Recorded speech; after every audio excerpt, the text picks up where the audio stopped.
Regolamentare le aperture domenicali riportando la competenza in capo alle regioni, anche sulla scia dell'esito del referendum autonomista del 22 ottobre scorso. Parte dal Veneto la lettera di impegno ai parlamentari.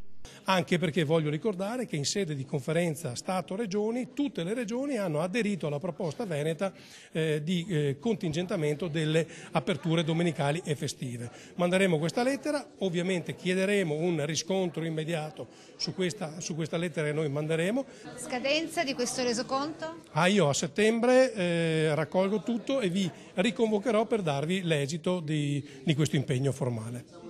Progetto appoggiato da tutti i componenti del cosiddetto tavolo etico, con l'ok del religioso, dei sindacati e così dell'Anci Veneto e dei rappresentanti del movimento Domenicano Grazie, con un'unica voce fuori dal coro, quella della grande distribuzione, il cui monito suona quasi come una minaccia, creando forte disaccordo tra i presenti. Le ripercussioni potrebbero essere pesanti per il servizio alla clientela, ma anche perché poi si ripercuote necessariamente sui livelli occupazionali, sulle riorganizzazioni aziendali e sulla ridefinizione.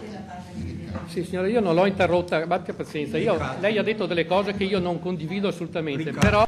Dati opposti rispetto a quelli regionali che raccontano invece di un PIL prodotto spalmato su 7 giorni anziché su 6, a differenza di quanto avviene in un'altra grande catena, dove i lavoratori più felici sono quelli che fanno guadagnare di più all'azienda, proprio perché ai festivi ci si riposa, dice il loro portavoce.